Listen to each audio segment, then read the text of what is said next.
I'd like to call a meeting order for the Citizens Advisory Committee of the Contra Costa Transportation Authority. And we will open with public comment. I have one speaker card, Mr. Ralph Hoffman. Good evening. I'm not going to talk about the flu tonight, or flu shots. Very simply, all buses in the county that travel either on I-680 or Highway 4 or parallel to them are running late. There are a number of reasons for this. We're in a recovering economy. Gasoline prices are lower, higher fuel efficiency of vehicles, an aging population, and there's more economic polarity. And also BART cars are running standing room only during rush hour. Several things I would urge you all to advise the board to do is one, statewide raise Measure J sales tax. This is on the ballot in Alameda County now, and for the second time, I think it will pass this time, pretty sure. And the second thing is to get more transportation money from the federal government in 2015. Mark Desaulnier, by the way, will likely be our district rep to the House, and he is a big transportation advocate. In fact, I saw him last night at the Walnut Creek City Council meeting for its 100th centennial meeting. It was exactly 100 years ago last night that Walnut Creek was incorporated, and he gave a presentation from the state. Thank you. Ralph Hoffman, by the way, Walnut Creek. Thank you, Mr. Hoffman. Our next item is the approval of summary of actions. First. Mr. Benares has a first. Do I have a second? All in favor? Aye. Opposed? Abstentions? Thank you. Next, if everybody would review their entry in the attendance log and tell us if they see any problems.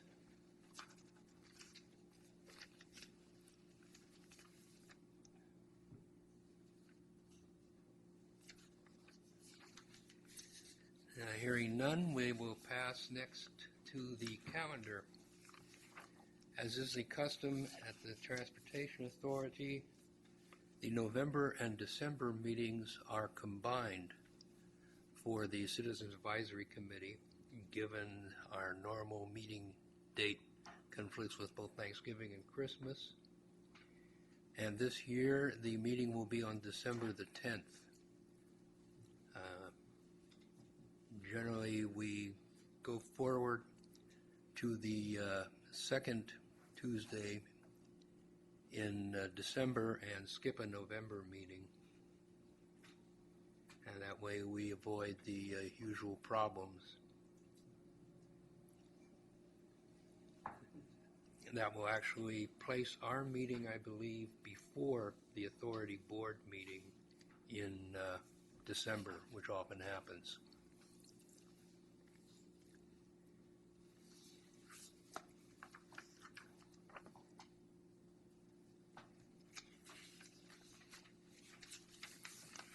Okay, with the approval of the committee, I would like to interchange our two major discussion items.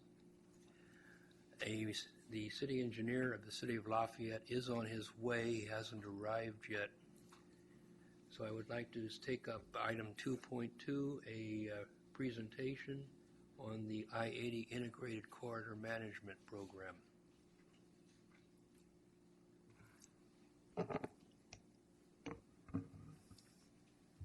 Good evening, Mr. Chairman and committee members. My name is Hisham Noemi. I'm the engineering manager with the Contra Costa Transportation Authority. I'm happy to be here to tell you about this project. I have a 2-hour presentation for you. I'm going to cover all these items, just kidding. But I will give you an overview of the project. I'd like to show you a video to explain what the project is all about and give you some background information on the funding and the agreements and our plan for public outreach. So I-80 carries almost 300 cars a day, and on average it has one major accident a week. What happens now as more people and more traffic gets on I-80, the freeway gets jammed. Drivers don't know how long it will take them to get, for example, from Pinole to Emeryville. Sometimes it takes them 20 minutes, other times it takes them 60 minutes. And as traffic gets bad, more cars get into rear-end accidents as they don't see the sudden slowdown ahead. As things get worse, more drivers get off onto San Pablo Avenue, which is shown here in blue line on the picture on the left. And you can see it parallels I-80. But since the traffic signals on San Pablo Avenue are not timed to handle the influx of the diverted traffic from the freeway, you end up with gridlock on San Pablo Avenue as well. Buses get stuck in this gridlock, and soon enough, traffic spills onto residential streets. Because there is no way to know if a driver got past the accident location on the freeway, drivers basically end up staying on the city streets, on San Pablo Avenue and other streets all the way. And that's why it takes forever for the traffic jams on the city streets to clear. On the freeway, when an accident happens, you don't know which lane is blocked. You may end up blocking emergency responders from getting to the accident scene quickly. This too also increases the delays on the freeway. So what the project aims to do is basically ensure, first of all, that the freeway does not get jammed so quickly by using RAM metering. The second thing, it will provide advanced warning signs to drivers so they can slow down ahead of congested areas along the freeway and move out of blocked lanes. And the third thing, it will equip San Pablo Avenue and the crossing arterial so it can handle diverted traffic. So when traffic moves onto San Pablo Avenue, there will be sensors in the road to know that, and the traffic lights change their timing so they can flush them out of San Pablo Avenue and back onto the freeway. And lastly, we do want to encourage other modes in the corridor. So as part of this project, we're giving priority to transit not only at intersections but also at on-ramps, so more people can hop on the bus. So the benefits of the projects, as you can see, we want to alleviate congestion, we want to reduce secondary accidents, and we want to improve emergency access. So what is integrated corridor mobility? ICM, or integrated corridor mobility, is the use of technology to improve traffic flow in the corridor. The tools include incident management and RAM metering techniques, implementing improvements along local streets parallel to the freeway to improve traffic flow, coordinating the operations of the arterials, the ramps, and the freeways in one system, and encouraging alternative mode of transportation. So now I want to show that video. It's about 10 minutes long, so hopefully that's not too long, but I think it will be better to understand the entire project. If the sound is too loud, please let us know. We can lower it.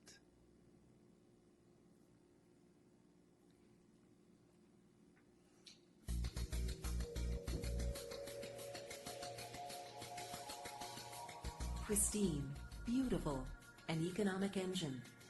High-tech, world-class bridges. One of the challenges for the residents in the Bay Area is traffic congestion, and one of the most congested corridors is Interstate 80. The I-80 corridor from the San Francisco-Oakland Bay Bridge to the Carquinez Bridge has been one of the most congested freeways in the Bay Area for many years. Drivers experience significant weekday and weekend traffic delays in both directions, with the highest concentration of traffic in Berkeley between Gilman and Powell Streets. This segment experiences significant congestion every day of the week, all year long. Congestion on I-80 is a result of demands higher than the capacity, which creates stop-and-go conditions. The situation is compounded by vehicles merging onto the freeway and accidents. Accidents create more congestion, which in turn results in secondary accidents, and the cycle continues as vehicles queue up behind the initial accident. The I-80 freeway is supported by a network of parallel and crossing arterials. San Pablo Avenue runs parallel along the entire length of I-80. 22 cross streets, including University Avenue, Cutting Boulevard, and Richmond Parkway, provide east-west movement and freeway access. A total of 135 traffic signals are along this network. Already, great strides have been taken to improve traffic flow and transportation services along San Pablo Avenue. Signal timing coordination and rapid bus service are two examples of technology currently in operation along the corridor. But more progress can be made. By installing informational message signs, more signal coordination, and an expanded communications network to connect all cities along the corridor, traffic flow and multimodal services will become even more efficient.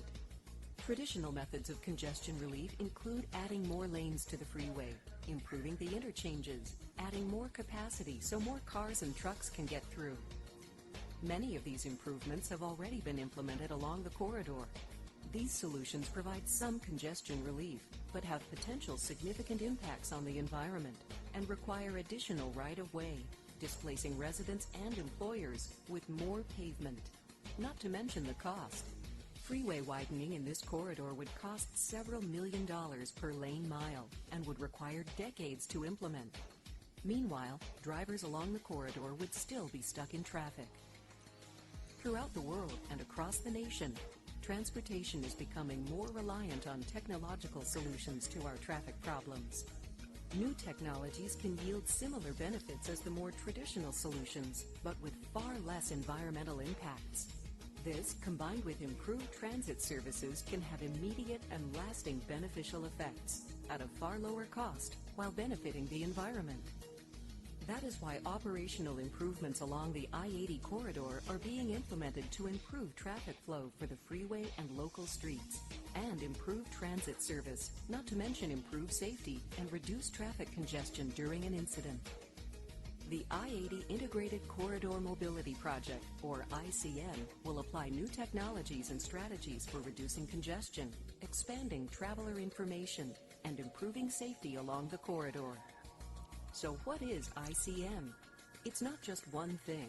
It's many things working together. The major components are adaptive ramp metering, incident management, local street improvements, transit and traffic information, and system integration. Let's take a look at each of these. On the freeway, ramps connecting the arterial streets to I-80 are heavily used during the commute hour.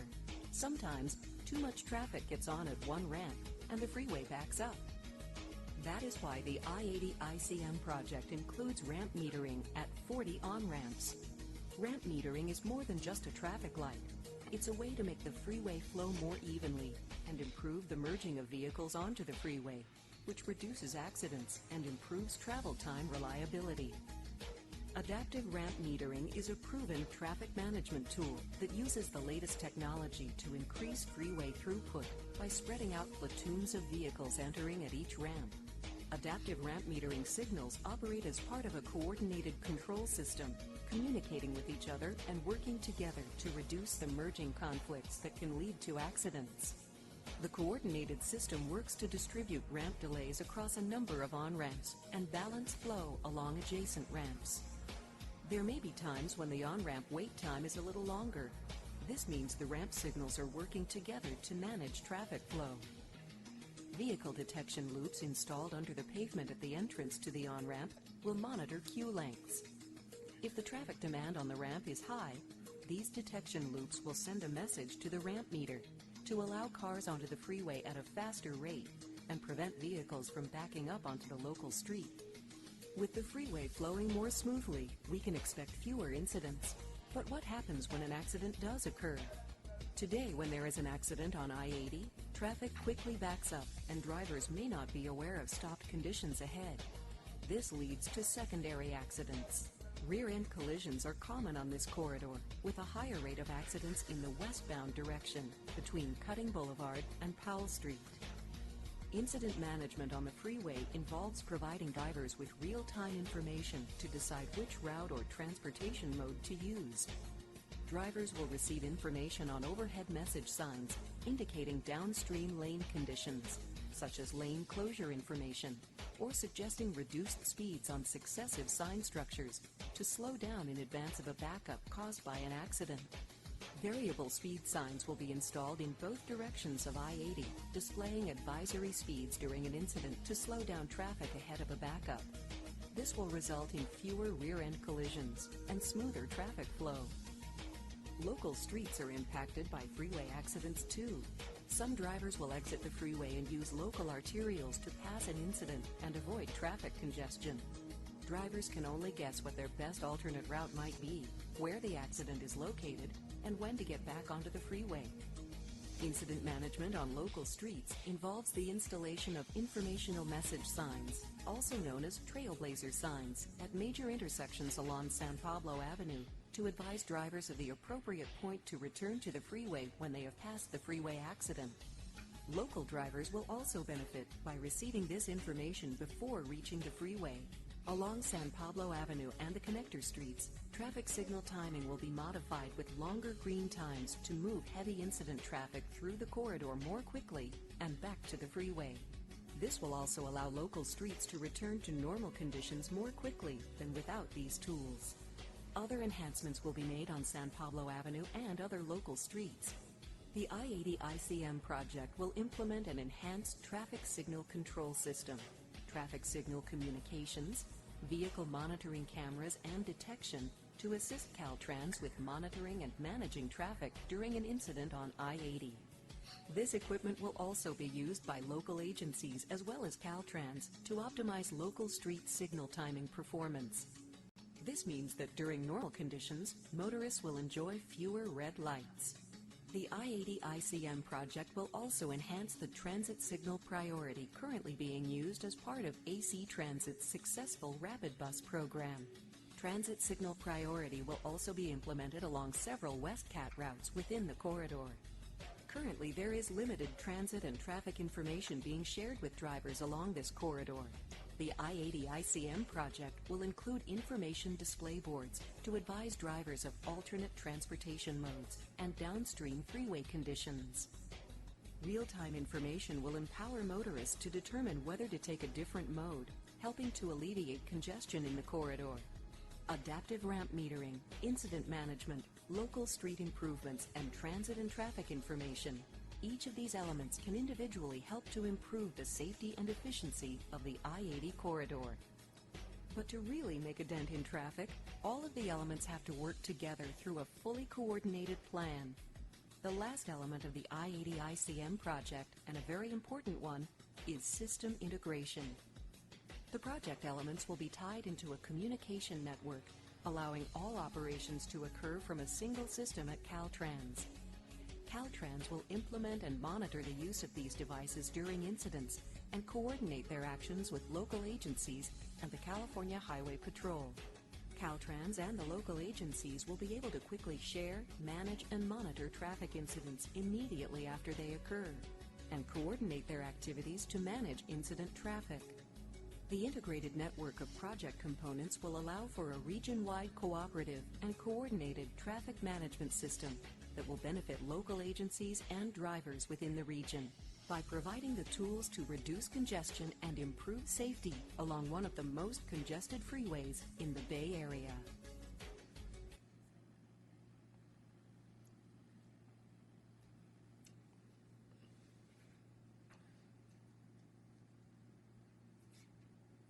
So I hope this was helpful to explain the project. I will give you a quick update on the status of the project right now. Construction started in around 2010, and we're about 70% complete. The construction was done in several contracts. Most of these contracts, except for 2, are complete. For example, the RAM metering was done as its own contract, and now all the equipment along the ramps have been installed. All the improvements along San Pablo Avenue and the crossing arterials have been completed, including installation of the wayfind signing, the update of the controllers, traffic signal controllers, the installation of the cameras and other detection systems. And I think the only thing left on the capital side is just to complete the installation of the sign gantries or frames on the freeway. We have 11 of them. I think 8 or 9 has already been erected. There are a few more to go. And once that's done, I think the only item that's left is to complete the software that will coordinate the operation of all of these systems together. So far, as of today, we're still aiming to turn the system on in spring 2015. The project itself is about $80 million. The construction cost is about $65. Most of it came from the state Prop 1B money. However, the Measure J money from CCTA and the Measure B from the Alameda CTC helped kick this project off and get it off the ground.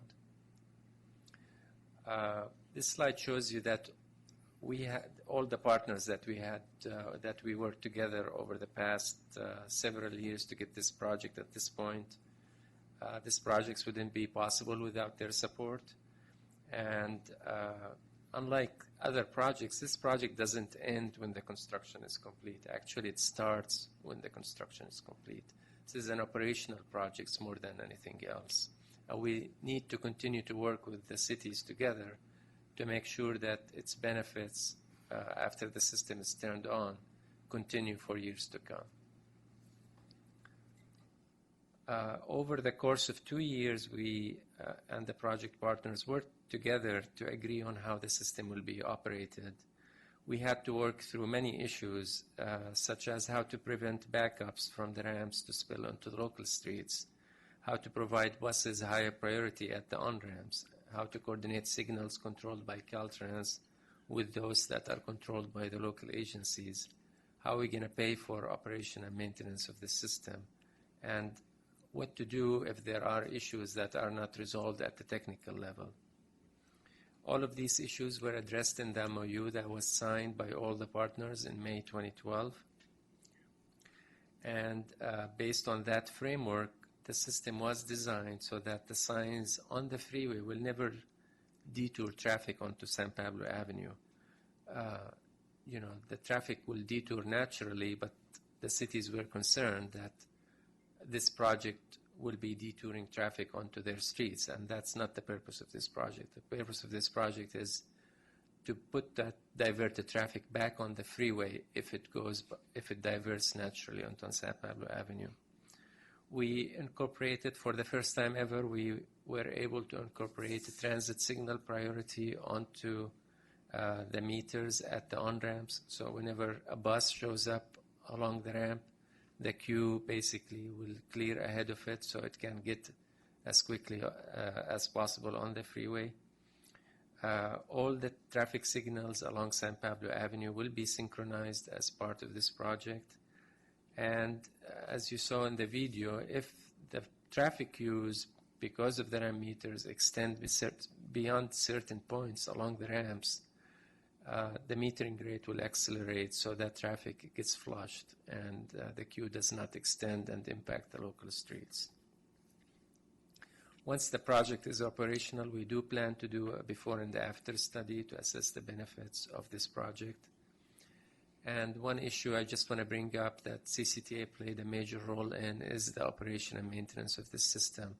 We committed $2 million so the cities so that the cities do not get burdened by the additional operation and maintenance of the components on their local streets. So that will be paid by CCTA.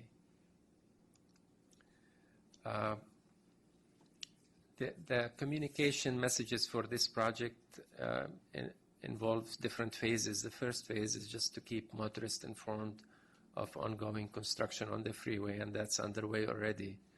But there will be a new phase that we will enter next month, which is to educate the public on the project, to emphasize the purpose of this project and the benefits, and also to prepare them to know what to expect when the system is turned on. We will be rebranding the project. Not too many people know what ICM is, or it's just a long name. I think that what we will be calling this project is the I-80 Smart Corridor. These are the groups of audiences we're going to be targeting with our public outreach efforts. Includes elected officials, the commuters, the motorists, the businesses, and so on. And these are the tools that we will use. We do have a web page that we just started about this project. More and more information will be added to it. We will be, of course, having e-blasts and traffic advisories as well, public service announcements. We will also be available to make presentations to cities and other agencies as well. We will be using Twitter, Facebook, and so on. There is a public information officer for this project, and there is a hotline for the project, as you can see, that are operational, as well as email address. So with that, I'll be happy to answer any questions. I'm not sure if anybody else picked this up, but at the beginning of your presentation, you said I-80 only had 300 cars, and I'm like, 300? 300,000. Okay, well, you said 300. I think a couple other people caught that. I live in El Cerrito, so I'm kind of looking forward to this. But I've been going up to Sonoma County an awful lot recently for my job, and I'm wondering if is it the same type of system that they have in Sonoma County up by Santa Rosa area? Because I noticed when I got on the freeway coming out of Santa Rosa today, because I was in Santa Rosa, that it looks like they have some metering ramping coming out over by the Bicentennial area. There will be, RAM metering is just one component of this project. This is actually the first project in California. It's a pilot project. At this scale, it hasn't been done in the state before, so this will be the first. RAM metering is just one component. As you saw from the video, there is an incident management, coordination with the local arterials. So it's a lot more expansive than what's being done in Sonoma. I got another question.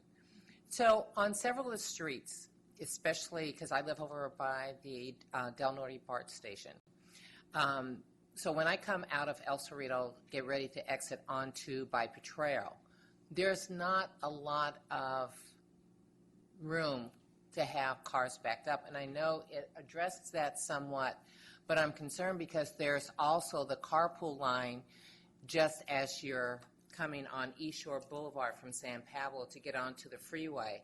And I'm wondering, that's a combination of single occupants as well as carpool occupants. What is the plan in order to deal with that merger of people trying to get onto that on-ramp, where you have a mix of types, because it doesn't split until after it kind of V's, but the people that are coming from the carpool and all from, like from my area, we're all getting on at the same time. And I'm wondering about that backup, because those people that are carpools can't get into the carpool lane, and the single occupants are in that same line. Yeah, and besides what we put in the system, like having sensors to accelerate the metering rate to flush traffic when there is a backup, there will be an adjustment period. Once we turn this on, people will do different things, and we, as part of this project, for the first few months, people will, the consultants, the traffic engineers, will be monitoring the situation, adjusting the RAM metering, and if they have to restripe or change locations of certain things, they will do that to make sure that the operations will work.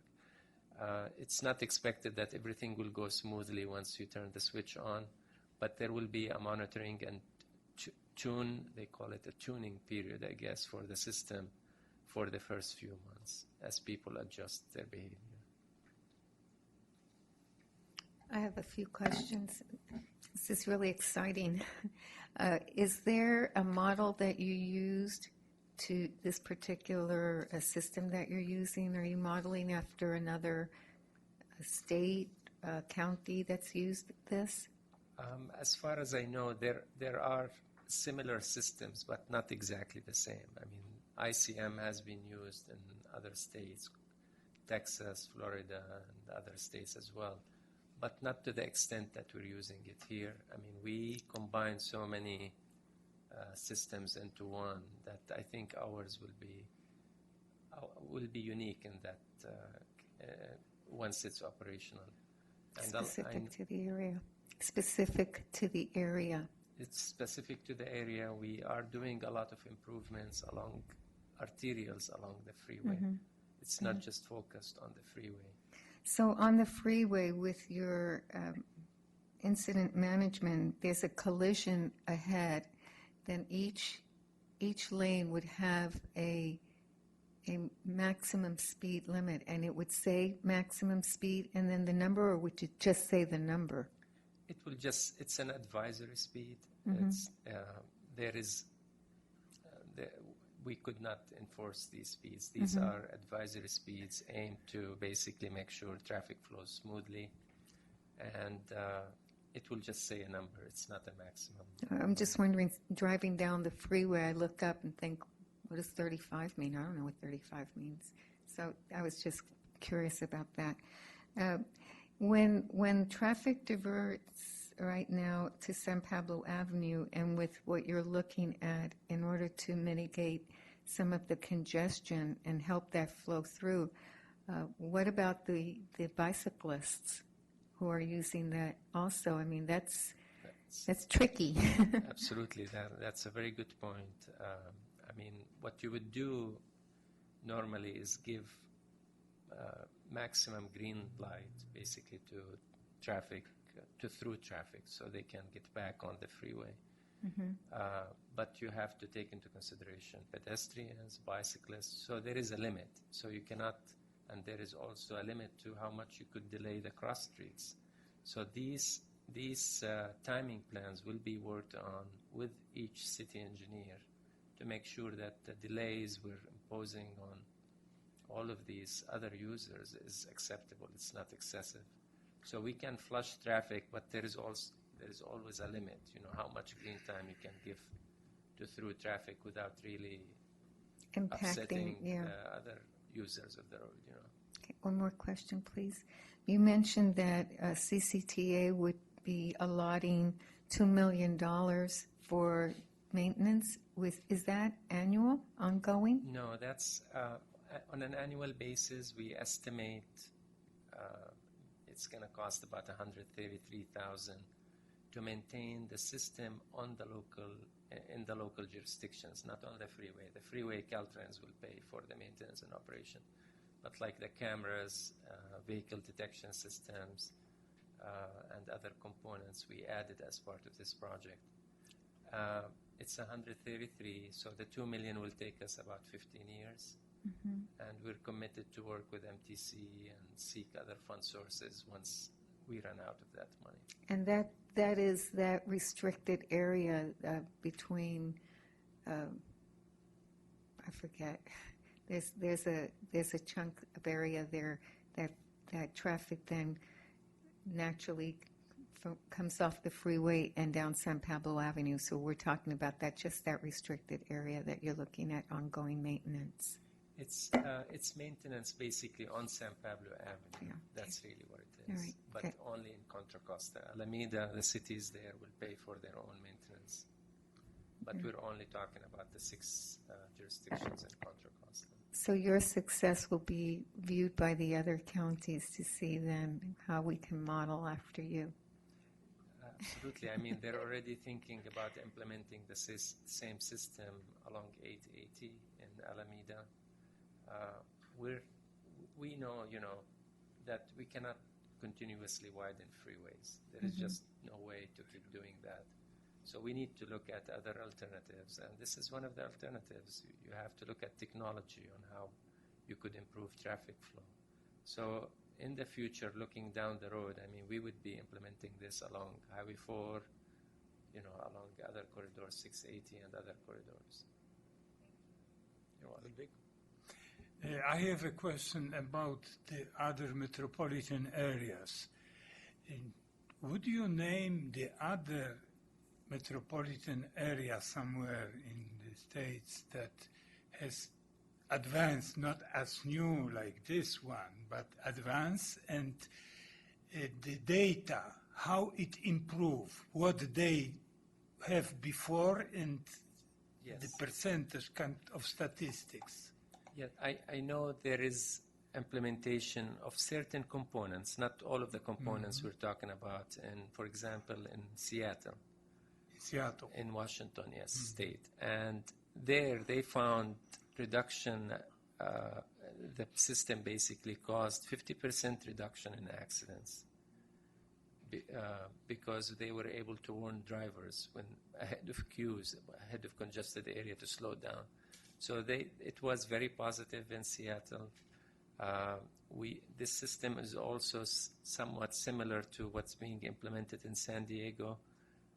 It's not exactly the same because they have different control. In San Diego, all the traffic signals in the county are controlled by a single entity, unlike here where every city controls their own signal.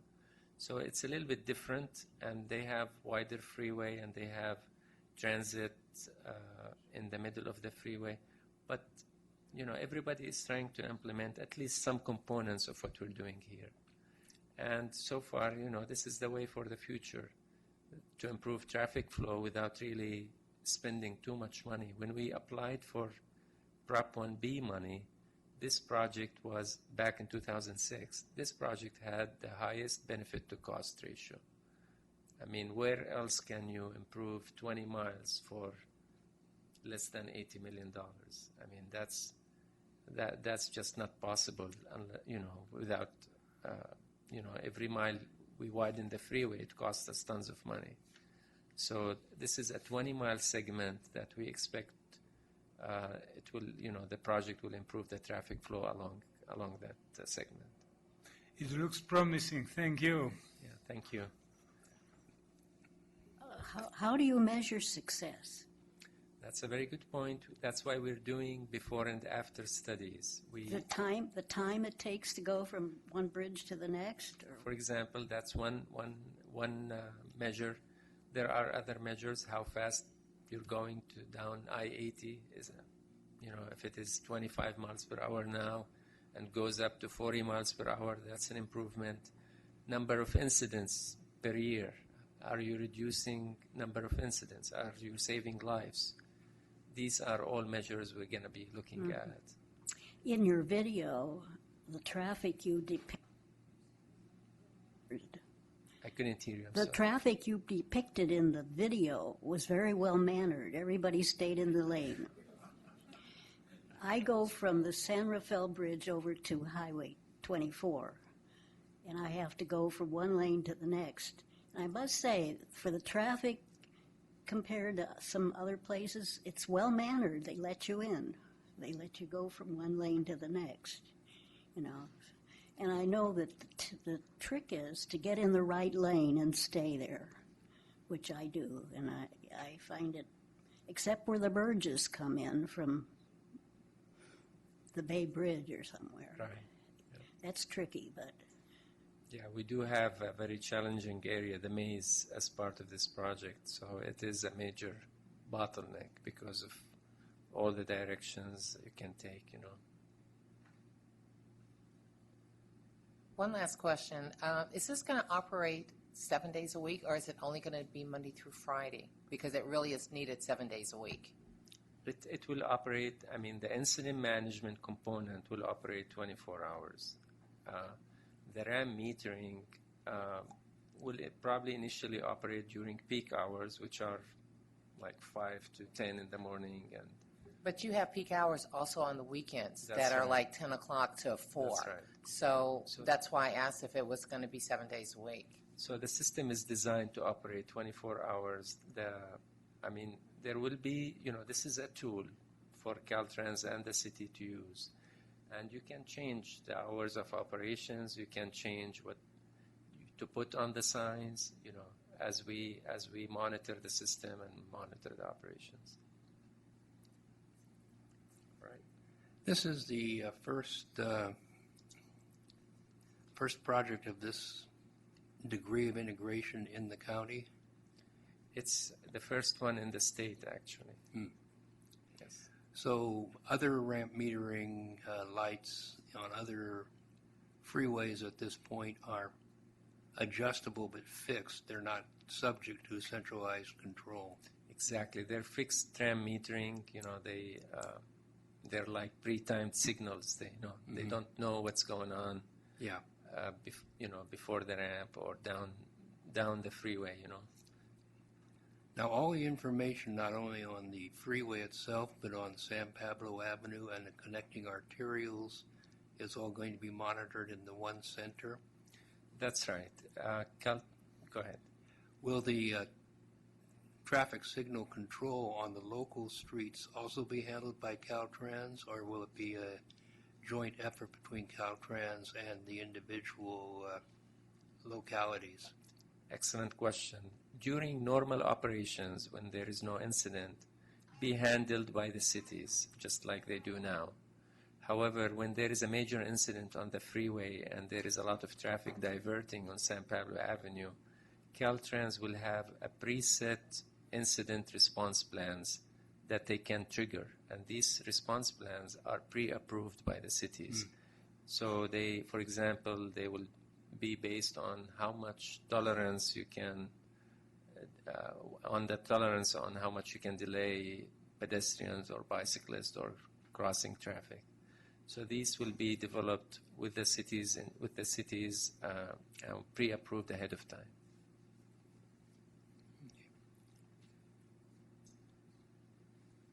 Okay, one last question. I'm also aware that we're in the early stages of planning a major interchange upgrade. I forget in which area. It isn't within Contra Costa County on that freeway. Exactly. That's the I-80 San Pablo Dam Road. I'm actually the project manager for that. That project has 2 phases because of funding constraints. So phase 1 is fully funded at this point and will start in the summer of 2015, right after when this is complete. Phase 2,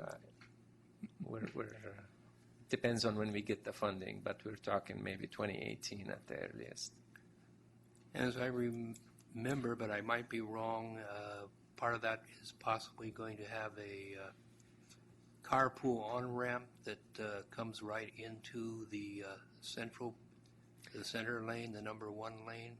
Actually, that's a project on 680, Oh, that's the 680. direct access Okay. ramps. But there are already 2 in Contra Costa, Richmond Parkway and Cutting, where you do have that configuration already. Well, I haven't done it lately, but there was a time in my life where I came down that road from San Pablo Dam Road into Berkeley, and it is nerve-wracking. I missed part of it because BART was running a little bit slow, various delays.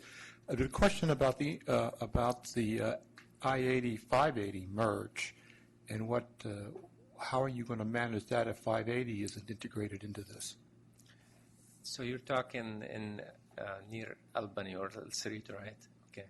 Well, at this time, there is no RAM metering proposed for I-80 at the merge, so that merge will continue to be the same as it is now.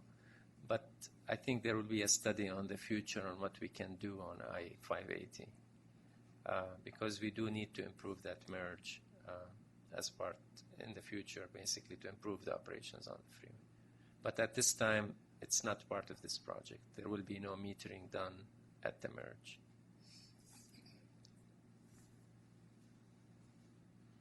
Well, if there are no other questions, I thank you very much for your presentation. It's been Actually, let me ask one more. The Solano Ave over there, that's Solano, where the freeway goes over San Pablo. So you have an S like this, which is a site of frequent accidents. How do you expect to reduce the number of incidents that happens there? I don't drive that very often, but people in here should have an investment in the firms that sell guardrail and stuff like that. Are you talking between El Portal and Solano? Okay, so there are two things going on there. You have first, and that we're fixing them as part of the I-80 San Pablo Dam Road project. What's happening there is besides the S-curve, you do have an on-ramp followed by an off-ramp and not enough distance between them. You have one between El Portal and San Pablo Dam Road, and you have one between San Pablo Dam Road on-ramp and McBride Avenue in the westbound direction. And the San Pablo Dam Road interchange basically will remove these conflicts by either extending the distance between the on-ramp and the off-ramp, or actually just removing the off-ramp, so there will be no conflict there. We found out, you're absolutely right, the segment between San Pablo Dam Road and McBride has a lot of signs. That and of course, not MacArthur, but I just drew a blank. Barrett Avenue and Solano, where that crosses the freeway there. That's a real popular place for. Maybe I drive it once every week or maybe thereabouts, and the sign or guardrail is always down, or the ramp signs have been knocked down, et cetera, et cetera, et cetera. Yeah.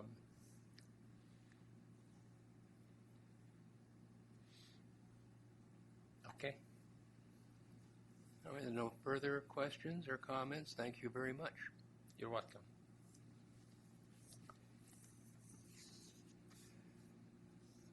All right, and we will now proceed back on the agenda to item 2.1, the approval of the City of Lafayette's checklist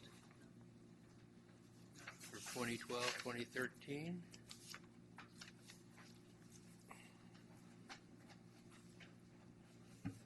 Good evening. I'm Brad Beck, Senior Transportation Planner with the Authority.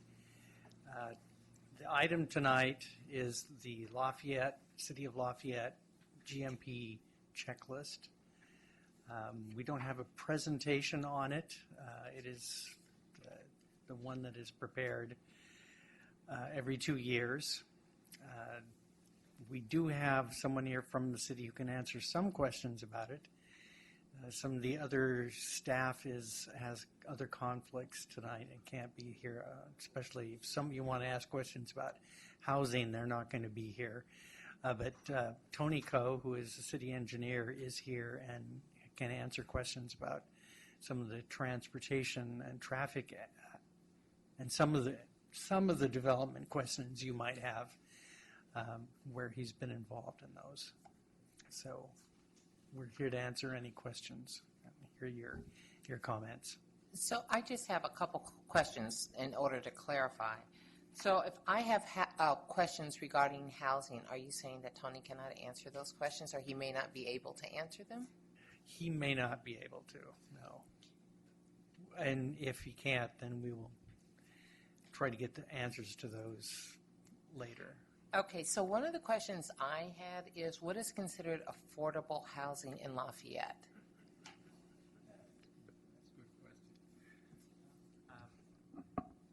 I can't tell you exactly the figures, but I believe affordability is based on some percentage of average income. So there is some countywide household income figure, and then the affordability is set at whether that particular household is a certain percentage of that average. I believe that's so it's not by city? I always thought it was by city. No, it's by the county. It's by county, okay. And so you wouldn't know how many affordable housing units were actually built in 2013 or 14? Because there was something when I was going through the packet that talked about Woodbury, and so I wasn't sure in reading through that and the information that I have. Now, I may have a different packet than everybody else, but it, I'm reading one. There was something talked about 2013, 2014, and so I wasn't sure. It's on page 25, so I'm not sure if everybody has this. And so it's called Approved Multifamily Projects. It says building permits not issued in 2013, but there were estimated projects that were supposed to be built in 2013 and possibly permits issued in 2014. So I was wondering, since this is October, what the status of those are. Well, the Woodbury project that you're mentioning is under construction. Oh, it's under construction? So the permit has been issued? Yes. Okay. It's anticipated to be a multi-year project because it's a fairly sizable project, at least by Lafayette standards. And so the developer is kind of it's multiple buildings within the same campus, and they've broken it up into phases. So do you, and I think it said that it's all above moderate income, so there's no affordable housing in that project? I could be wrong, but I believe it has an affordability component. Okay. Maybe I should show you this. Well, the affordability thing is has several layers, and that particular one is above moderate, but there is one called Merrill Gardens that hasn't, not Merrill Gardens, but Signature Townhomes that is supposed to be 23 units that would be very low income, and the other one, Lafayette Park Terrace, that would be low income, and the others are moderate or above moderate.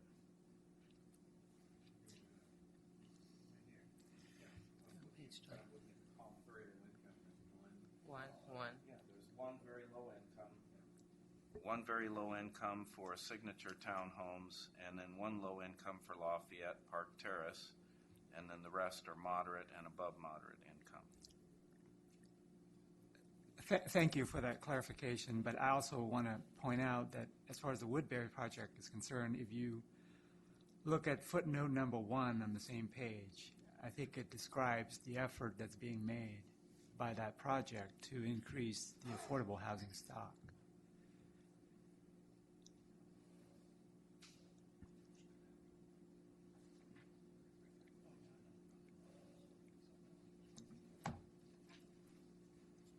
There's a chart on page 25 near the end of the packet that describes what you have so far in permits. But are you discussing how much has been built? Well, the question earlier relates to the Woodbury project, and that project is under construction. But other projects, for example, Signature Townhomes has been completed. Merrill Gardens is completed, and Town Center 3 is in the process of pulling permits as we speak. And so they're in varying stages of completion. All in all, I think you demonstrated a lot of accomplished toward helping all levels of income, except low income didn't work out too well. But I think you, compared to other things we've seen presented to us, this seems to be quite successful. Out of curiosity, do you know when the Woodbury contractor is going to complete the affordable unit redesignations? That I cannot tell you. I don't have any estimates as to when that might occur. Would you have any idea if there was a timeline given to them? Well, they would have to fulfill the obligation before they are issue occupancy, I believe. Oh, for Woodbury itself? Yes. Oh, okay. Yes. So they cannot open the Woodbury project without fulfilling the affordable housing obligation. I'd like to ask some questions about projects that don't include residential necessarily. One of them is the Olympic Corridor Trail, linking Lafayette-Moraga Trail with the Iron Horse Trail. That would include, I guess, a lot of Walnut Creek in there? Yes. That is a project that's currently under study by Contra Costa County, I believe. Will that be And we're being a partner in that study. okay? Another one, I could add a little more. That's a Measure J funded study. They recently, within the last month, released a draft alignment of the route. It pretty much just follows Olympic Boulevard from the intersection with Pleasant Hill Road into the Walnut Creek. And as Tony mentioned, it's led by the county, but it has as Lafayette and Walnut Creek as partners. does it entail mostly bicycle lanes? Or? It includes, yeah, it's mostly bicycle lanes, yes. Making sure that they're continuous, I guess. Or? Yes, that's the intent of the project, is to come up with an alignment that would provide a continuous bicycle connection between the Lafayette-Moraga Trail in Lafayette and Iron Horse Trail in Walnut Creek. Then another project that I first noticed on the proposed draft county plan is this following Ebmud Aqueduct right-of-way. It's called Caltrans Community Transportation Planning Grant, completing a study of the feasibility and options for a multi-purpose pathway through downtown Lafayette within the Ebmud Aqueduct right-of-way. And I presume that might be the Caltrans right-of-way too? No, it mostly involves the East Bay Mud Aqueduct right-of-way. So you may or may not know East Bay Mud has these twin aqueducts that run through Lafayette, essentially. I thought it was parallel to Caltrans. It is parallel to Caltrans, but East Bay Mud owns its own land. So what this feasibility study did was to look at an alignment for a multi-purpose trail, both pets and bikes, that goes essentially from the Lafayette Reservoir over to east of Pleasant Hill Road. So it's a pretty long section, and it identifies a feasible alignment for the project to be completed in the future in distinct phases, usable segments. Is this considered a recreational trail, or is it for commuters? I think it's both. There are sections of downtown Lafayette where there's not enough room for bicycle facilities, for example. So we wanted to provide a route that connects, that would allow bikes to have a separate facility. And so this, like I mentioned before, this alignment starts at the Lafayette Reservoir, which is a recreational facility, but it also goes by locations such as the BART station. Or you mean that's the west end of the? That's the west end of it. So how do you get there? Well, there's the Walter Costa Trail that goes further to the west of the Lafayette Reservoir. That's an existing trail, part of the existing facility, part of the trail system. I guess I'm not familiar with that. Well, it runs by the Lafayette Filter Plant and goes further west out to El Nido Ranch Road. So it's an existing facility, and this will connect to that, and then it takes it east through downtown Lafayette, the BART station. But in Lafayette, it doesn't get very close to Mount Diablo Boulevard, I guess, huh? It does cross, or comes very close to Mount Diablo Boulevard in the vicinity of the Lafayette Reservoir. So it runs just south of 24, basically parallels 24, just very short distance south of it. Is that going to eventually That's what connect I up with that picture that in my trail? mind, that it is close to the freeway, and I'm worried about that. Is that going to connect up with that trail that runs along the freeway that ends up in Orinda? St. Stephen's. Yeah. Let me think about that for a second. Directly connecting, I don't think so, but I think it's going to be part of the network that eventually, creates that connectivity.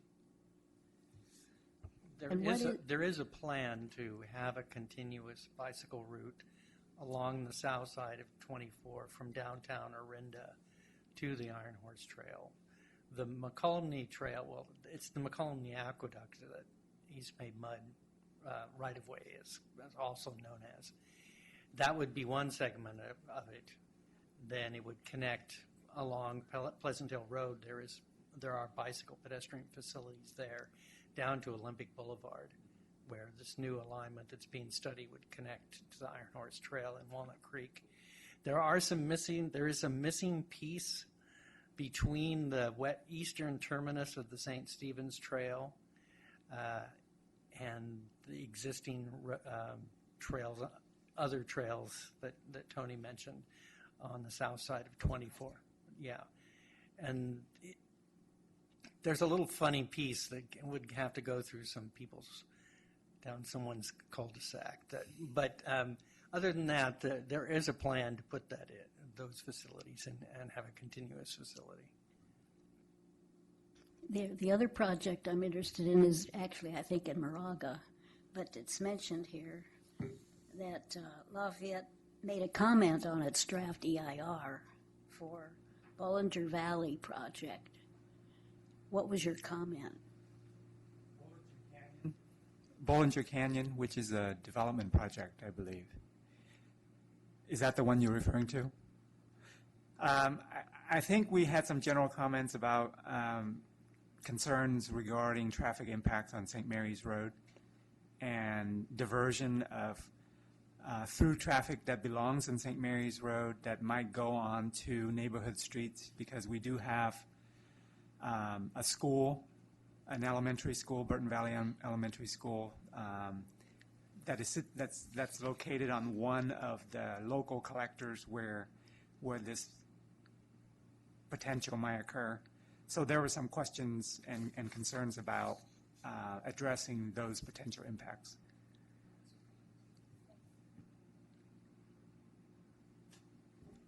Just have two more questions. This is back to housing. So you mentioned that one of the developers that is currently, I think it's Woodbury, that they have to verify that there is affordable housing. How do you go about verifying that it has affordable housing? I'm just curious in general, and I'm not sure Brad can answer that. Is there a way when there's supposed to be affordable housing that it's verified as affordable housing? Okay, well, I mentioned earlier that it looks like that there definitely is an affordable housing component in the Woodbury project, and I think the way that it's going to address that, I think, is in the footnote on page 25, where they're going to provide 18 affordable units consisting of 5 very low, 5 low, and 8 moderate at an off-site location. So they are going to basically use existing market rate units and convert them to affordable housing. In terms of how you ensure that, before the city signs the certificate of occupancy and approves the occupancy of the units, the developer would need to demonstrate that there is a legally binding requirement on each of those units that will be used to achieve that affordable housing requirement, so that those units would be kept either in perpetuity or for some specified length of time for people within a certain income bracket. So there has to be some demonstrated proof of that before they sign that certificate of occupancy. An extension of that comment, that actually has to be within the city of Lafayette's boundaries and not sort of the county section of that's in the middle of Lafayette.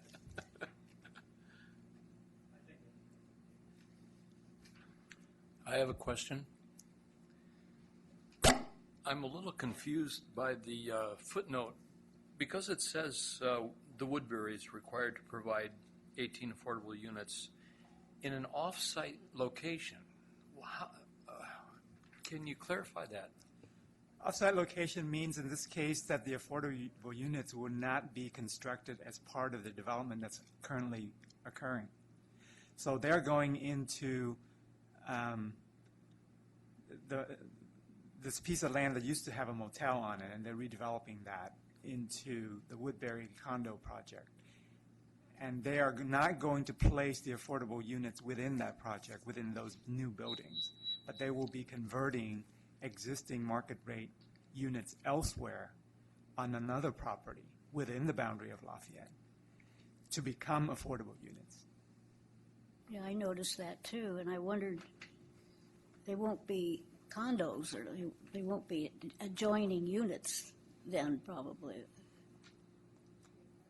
Unfortunately, I can't tell you specifics about what the conversion units look like or where they are. That's something I don't know. But you're assured that that'll happen. Well, it has to. As Brad described earlier, What leverage do you have? I mean, you're not withholding approval. It's a condition of approval? It's a condition of approval that has to be satisfied before occupancy of the new buildings. I see, yeah. It is similar to, I don't know if you read the Chronicle in the last week, there was just an agreement on a new, which apparently will be the biggest residential tower west of the Mississippi, that development will be, I think it's a little over $1 million per unit, that they will be putting into a fund that will develop affordable units off-site from that project, someplace else in San Francisco. But it's an analogous situation to the situation for the Woodbury project. As your neighbor to the west, I just want to compliment the City of Lafayette on the integration and the cohesiveness of your plan, both for transportation and housing. Because I know in Orinda, we're having a devil of a time getting people to, really recognize the integration of these elements. I mean, housing element. You recently at a city council meeting were able to basically pass your fifth cycle housing element with virtually no concern. Without a lot of public outcry. And I think that speaks very well to how well you have really worked to educate the Lafayette residents about how the whole housing element works. I also want to compliment you looking ahead to going 3 years forward as to what streets are going to be repaved, thanks to your pavement management program. That's something that we're having a devil of a time doing in Orinda as well. So just from my perspective, the whole report, I did not print the full version, but I certainly looked at it and was very impressed with how well everything worked together and how well you really involved and informed the residents about why this was important and how it was going to happen. So, nice job. Thank you very much. I also saw the news reports about that, and I want to congratulate Don and the City Council in holding the public outreach sessions to explain the situation. As you know, I sit in on the authority board meetings, and they always try to stress that we're not trying to force the type of housing people are going to live in. We are the goal, even of Plan Bay Area, is to have a mixture of potential living arrangements. And frankly, for people who are becoming empty nesters and also very young professionals just starting their careers, apartment living close to the center of town, especially in cities like Walnut Creek, is a highly desirable option for significant segments of the population. But anyway, the Lafayette has done a great job, I feel, in explaining this to its voters, and that is why things have gone smoother. I wish the city of Orinda similar luck.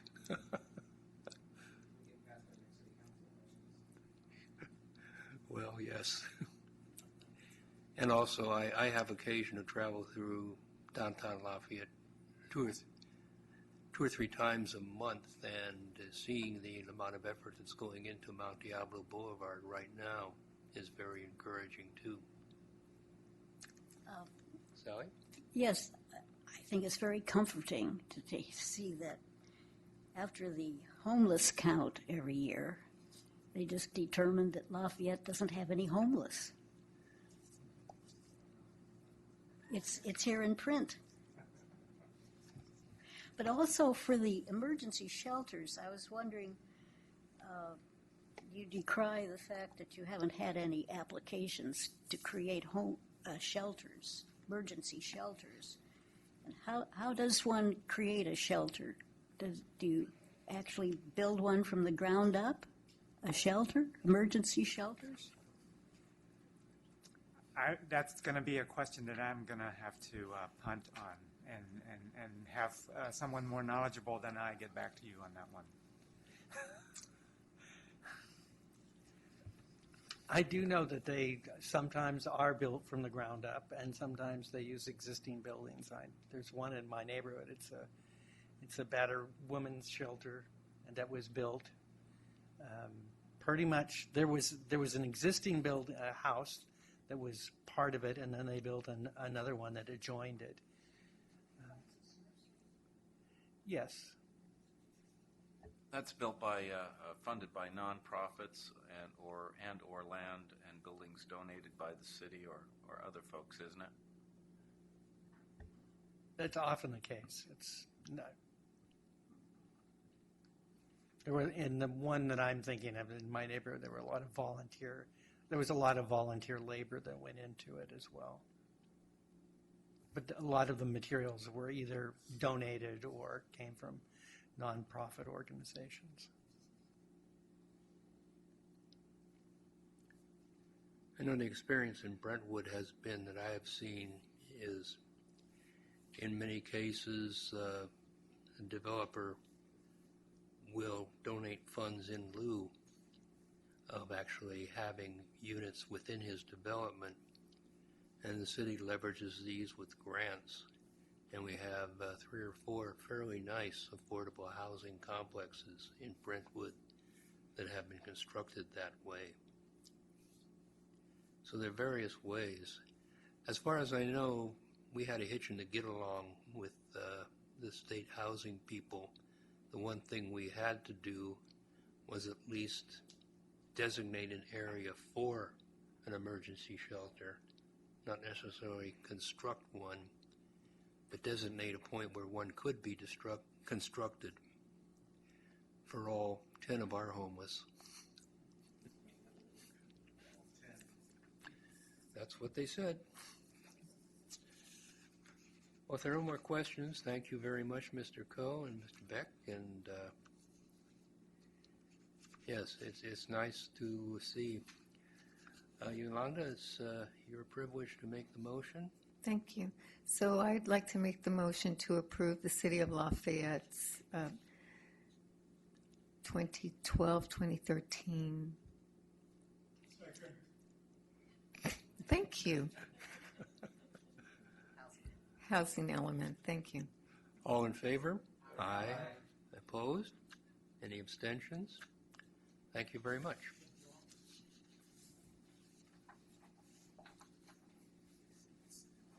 Okay, we'll move on to reports.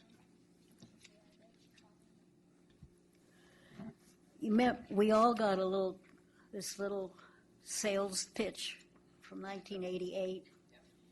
I want to mention that in it, we know that Don Tatson was involved at that time, and he's still involved. He is involved up to the minute right now. I think he should be given a commendation of some sort. He's been with the Transportation Authority all the time. Off and on. But he's always been a mayor or councilman, I guess, for Lafayette during that time.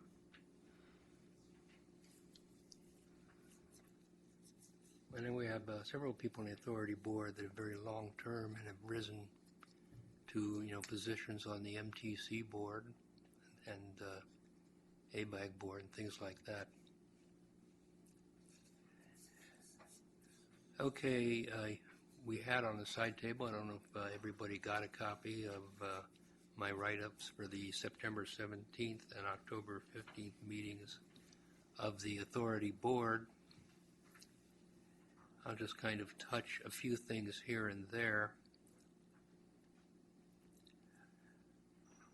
One has been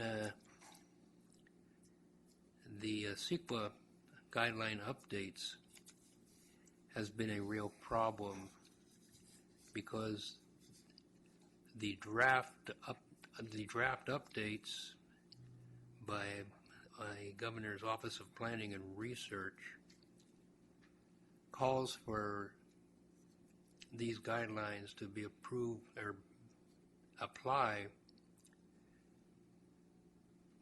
all over a jurisdiction, not just in the PDAs or transit priority areas.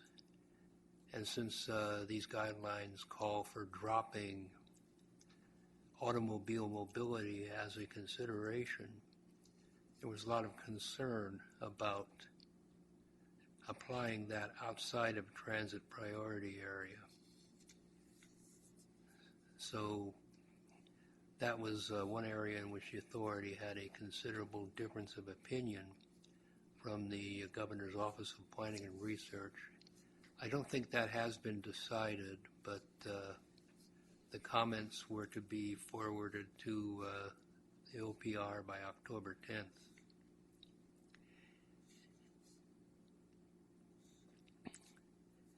The legislative session has, of course, ended. I'm not quite sure where the situation lies right now. Lindsay, you may have more information, I don't know, about SB 1077, the vehicle, the miles used fee, a fee to be applied in replacement or as adjunct to the gasoline tax, especially for very highly fuel efficient or electric vehicles. So what I understand is Senate Bill 1077 that passed and the governor signed it. It will allow Caltrans to start a pilot program sometime between now and 2016 to allow people to decide if they want a road user charge on their vehicles or not, essentially charging them for the vehicle miles traveled versus the price of gas.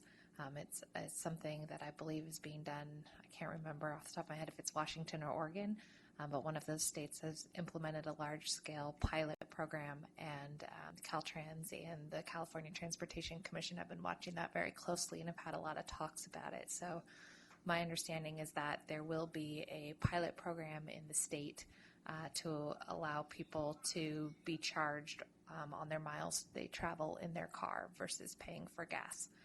But no further details have been released since it was just signed. I'm sorry, Lindsay. I want to make sure I understand that. So we would be charged for using our car, the road? So the way that I believe it's Washington State is undertaking their pilot, and I don't think the details have been set for the California pilot at this time because it was just approved. Is that they're giving folks the option. You either pay a charge per mile, you pay a one-time rate for the year, kind of like, think about it like car insurance. Like you can pay monthly or you can pay for the full year and you get a little bit of a discount. It's that option because they think they'll be able to collect more revenue than they will off the gasoline tax. So they've been rolling it out to see how people feel about it. Whether people are spending as much money as they anticipate when they're being charged by the mile, or whether people are preferring to pay per mile they travel in their car versus paying a fee for the whole year. I believe the pilot program is limited to electric vehicles at this point in time because they are not using the gasoline. So with that, so that pilot program would keep the gasoline tax in place, plus this additional, plus the fact that we pay to cross over the bridges, which is a fee in itself for using the roads. So California has not decided what the pilot program will look like yet. They've only decided that there will be one. So that's the only update I know on what's happening in California. Washington is much further down the road. Okay, so Jerry Brown signed and approved that. I believe so, yes. So how are Thank they you. intending on tracking that, the road use? I'm not sure how they're planning to do it in California. In Washington, it's a little chip. It looks like one of the flash drives that you plug into your car. And or if your car has a navigation or GPS system, you could opt in that way as well. So there are some privacy issues that are taken care of with that separate chip. Correct. Also, that transponder that many people have to get over at the bridge becomes a neat little tracking device that can be tracked without beeping it. Brad has corrected me. It's the state of Oregon that has the pilot program. Okay. There's a point, though, to Yolanda, as it serves my memory, we haven't seen we've seen a falling off of gasoline tax revenue because there's been an increase in mileage of vehicles, and that gasoline taxes hasn't been increased since the Clinton administration, if my memory serves me correctly. So that's fallen short. You are correct. It hasn't been increased since the early 90s. I'm sorry, Lindsay, and help me with this. And that additional money will do what? Again, California has not laid out the guidelines, but I believe the intention is that the dollars generated help pay to maintain the roadways and other transportation infrastructure.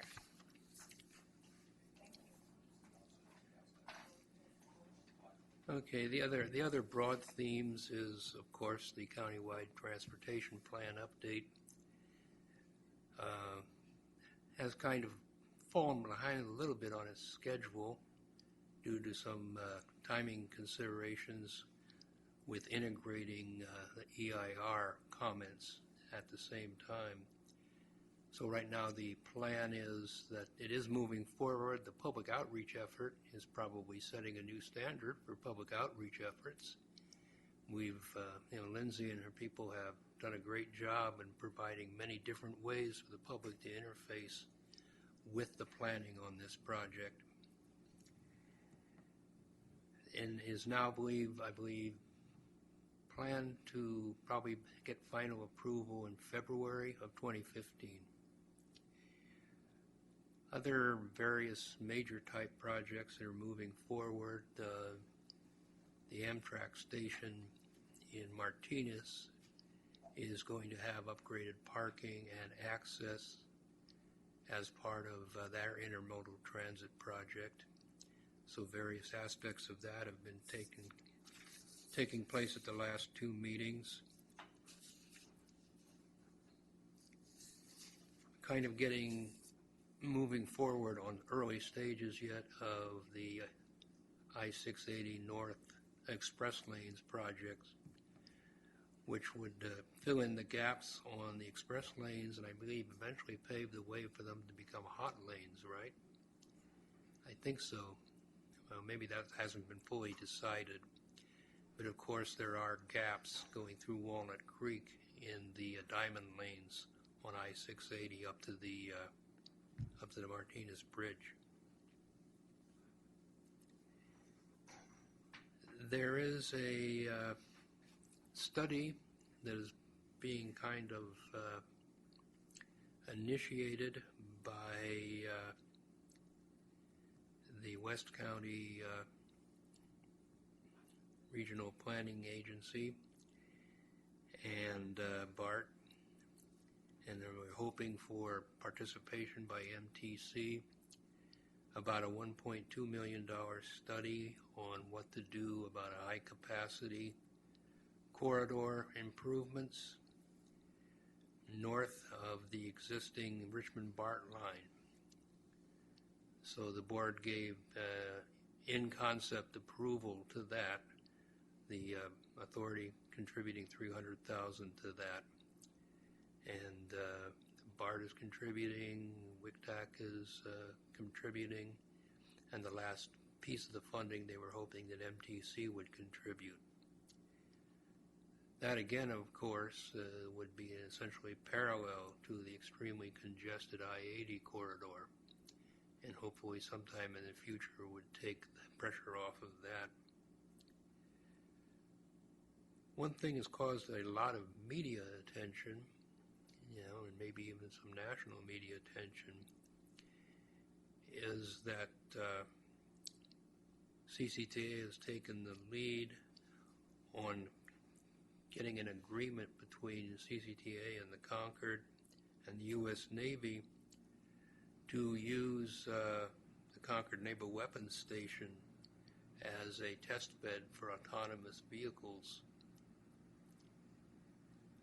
We're really trying to pioneer several new concepts in transportation, of which that is certainly one.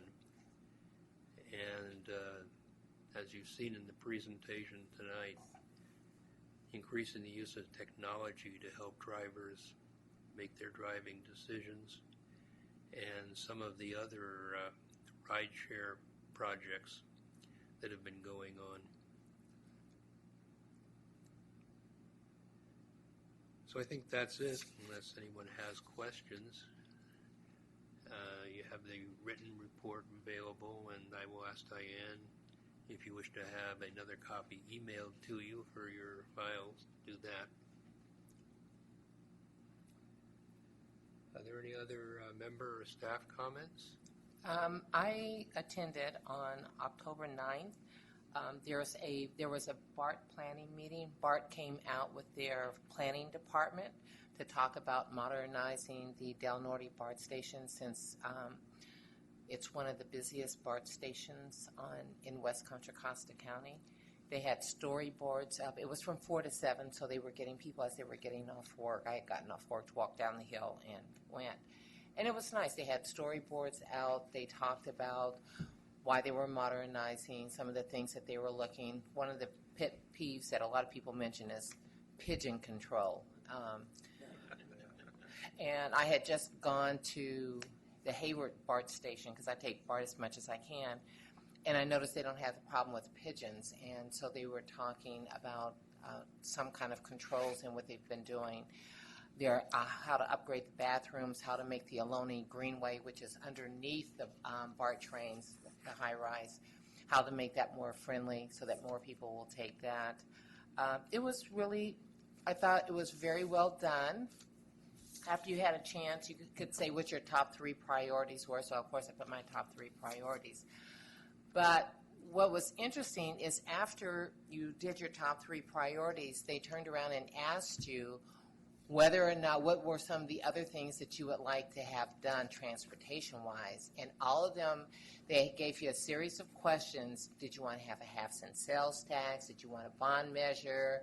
Did you want, so they asked you all these things, and then each one had a designated dollar attached to them. So if you selected an additional X, that might only add up to 13 cents.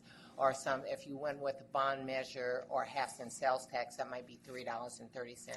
So it's kind of interesting to see them do that. But our representative, Zachary Mallett, I think our BART representative, and I guess maybe it was about 6 or 7 people from BART that were there. But I think it was well received. I didn't take BART that day, but like I said, I walked down the hill to attend to see what it was going to be about. And I appreciate that BART asked for community input, and they also came when commuters were getting off work and had a chance to look at it. So,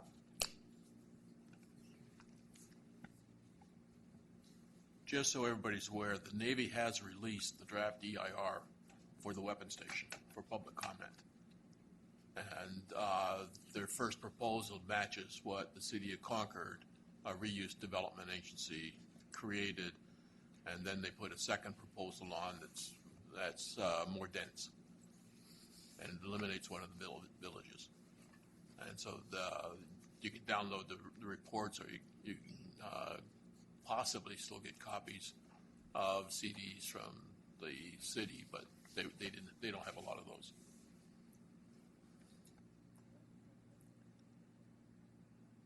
The only other thing I might mention is that we are having in Brentwood, we're having a ribbon cutting ceremony for the completion of the Sand Creek interchange.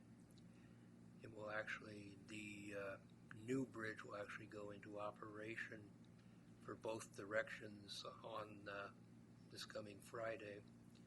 The ribbon cutting is at 10:30 on Friday meeting at the streets of Brentwood. And then I believe after 3 weeks, both bridges will be in full operation, each with traffic in one direction. Well, I guess the only other thing I didn't mention, they have been working very hard. It had been announced in the September meeting that there were pavement cracking problems on the Highway 4 project. And at that time, it looked like there might be a 4 to 6 month delay in completing the project. At that time, they worked very hard to get it down to what they thought might be a 2-month delay. And then it was further announced that at the October meeting that they believe they might see a path to getting back on schedule. This is rather vital that they try to get caught up on the schedule, because this project has to be essentially complete in the median before BART can go ahead and begin laying the track work and actually preparing the right-of-way for the E-BART trains, which are projected to begin revenue service in 2017. I had a question for you, Steve. You might know, you may not. One of the people involved with the community college in Brentwood that was having an issue, I guess you do, don't you? Can you? Very much. Can you enlighten me? We wanted to know about the McQualumney, the McQualumney Trails property and the issue with BART. Yes, I have no idea how this is going to eventually pan out. But principally, the BART representative, who happens to be the board president right now on BART, has created a lot of controversy. There has been a site designated. In fact, I believe planning on the buildings is already well underway, and site improvements are underway for essentially an extension of the community college district campus into what's called the one corner of the Trilogy subdivision.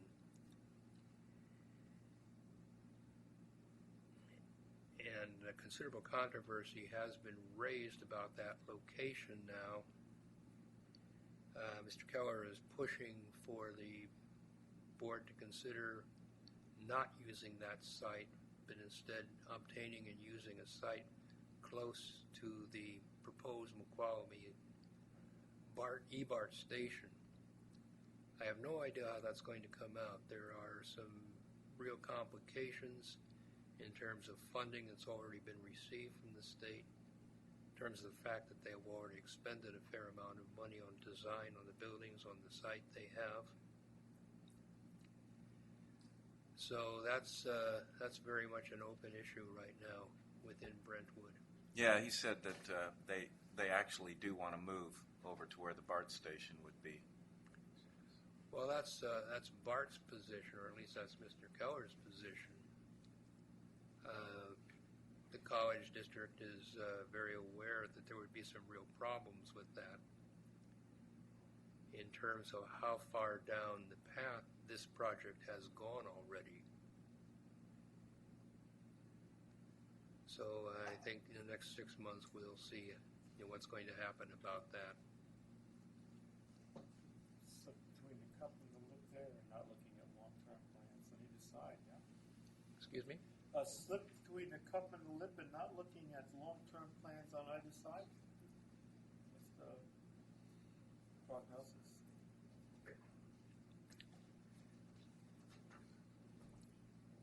Well, they knew they had to build somewhere. They were actually looking originally at the old Cowell property on the other side of Marsh Creek Road from the Trilogy, and discovered it had some real problems with being a very important archaeological site. And, it was the site of apparently significant Native American communities, not only in the 3,000 to 4,000 years ago, but even further back, just because of the creek and the nature of the land. So then they came up with the plan to put it in this section, which would also be a small commercial section in one corner of the area of the Trilogy housing project. And yeah, that predated by 2 or 3 years any consideration of where to put the next E-BART station. I believe that site was determined on well in advance of even the BART kicking off their study on a further extension. One problem is that people have been left with the impression that the BART station would be there in 2 or 3 years, and that's not going to happen. You know, if we see it there within 10 to 12, would be doing well.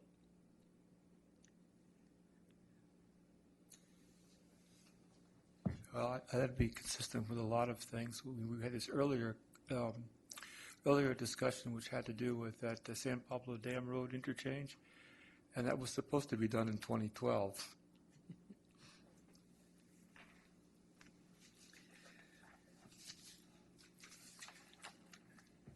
Okay, does anybody have suggestions or requests? I have for future a agenda comment, items? please, Yeah. if I may. I'm sorry that Tony isn't here. I would just like to mention that I commend him as the City of Lafayette's traffic engineer. He's proactive. He listens to the community. He actually visits other areas and brings back very detailed information, videos, flyers on whatever it is he's proposing. And I think that the City of Lafayette is very, very lucky to have him. Very lucky to have him. Good. Any requests for future agenda items? If not, I will declare us adjourned. See you in December.